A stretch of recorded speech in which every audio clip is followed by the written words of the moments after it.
And so I was thinking that, well, that's off the table. What now? You know?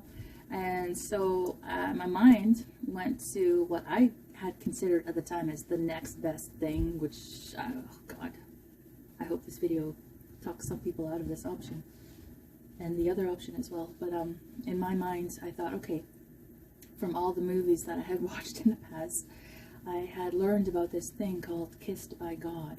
It's the highest high that anyone could ever get from heroin. It's usually the first taste of heroin that they have, and they spend the rest of their time in addiction chasing that high, chasing that kissed by God, but they never get it, and they know full well that they will never get it, but they're so addicted that they end up chasing it anyway.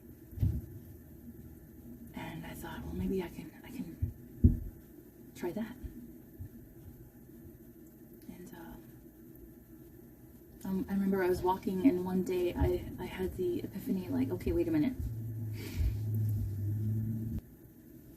And so one day I remember walking, I had this epiphany that the enemy is not a creator. He can only counterfeit or imitate. And so I thought,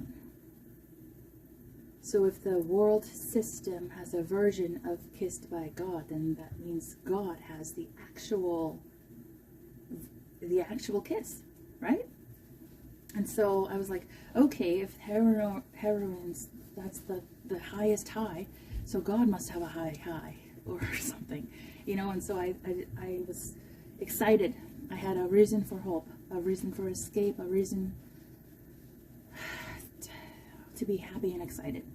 And so I started doing, I started asking other Christians questions like, does God kiss? Is there such a thing as kissed by God? I offended every Christian that I asked.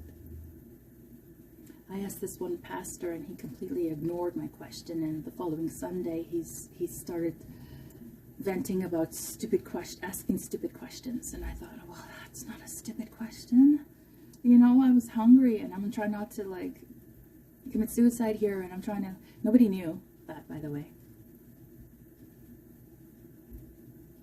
Every attempt I had ever made was like a secret.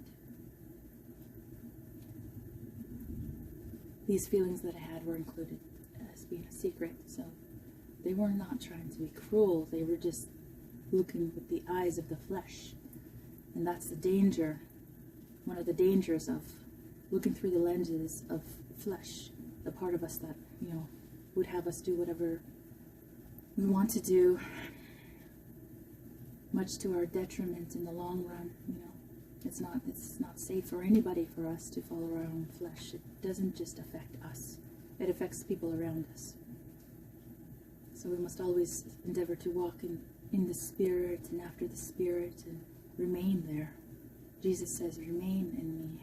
It requires intentionality, intention. Anyway, so I was undeterred.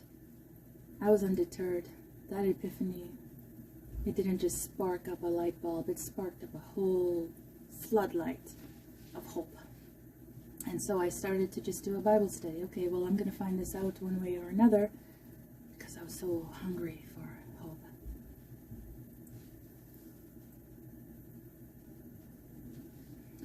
Eventually I would find it. It was in Luke 15. The story of the prodigal son, which is really actually a story of the love of God. He was the king in that story. And the prodigal son is a picture of every son or daughter of God that had gone astray. And how the story ended up was the prodigal son, you know, he was in a foreign land where he did not belong, because he is royalty. He did not belong there. He had been sleeping in a pigsty, of all places, and he was covered in muck and mire, and he was stinking, and his food was pig food. And one day he realized that I have a father and a home. Even the servants have a place to sleep. He was in a pigsty.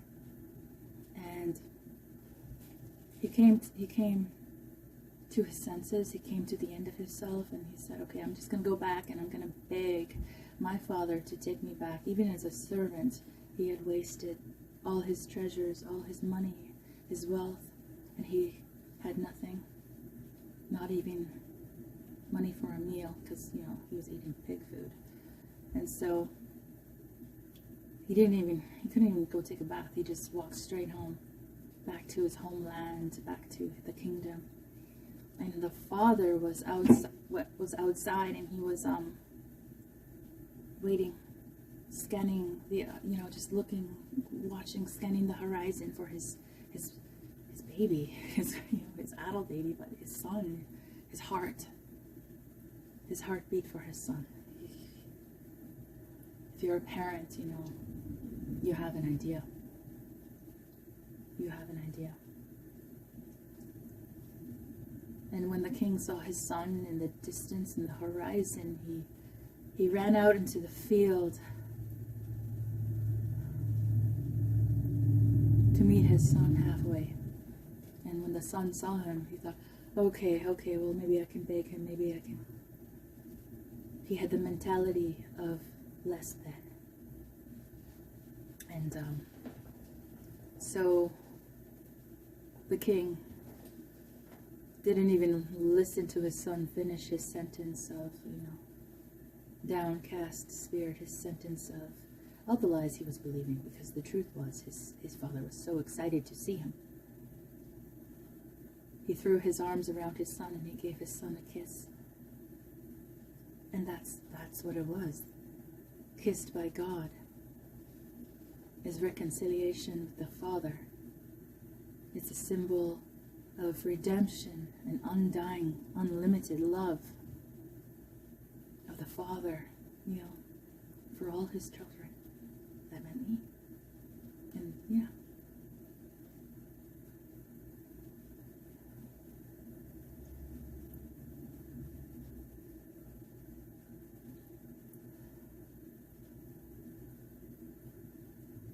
The father said, the king said to his servant, get the fattened calf. We're going to celebrate. No one just has a fat calf. It's intention. It fattened. Like, that requires intention and purpose. That means the king was waiting for his son, one day anticipating his son's return. And when that happens, we're going to celebrate. And the king gave his son a robe. He clothed him in new clothing that denoted royalty and purity, because his clothes that he owned before were covered in pig muck. And he gave him a royal ring.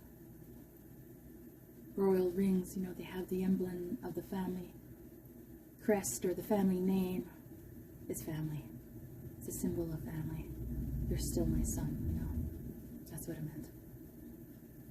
And this kiss from God, this kiss from the Father, must have dissipated every doubt that the son had about his father's mercy, about his father's love, about the willingness of the father welcoming back his son. If you're a dad, you have a clue. Kissed by God is like a sign on or a billboard that says, it doesn't matter where you've been, it doesn't matter what you've done, just come home.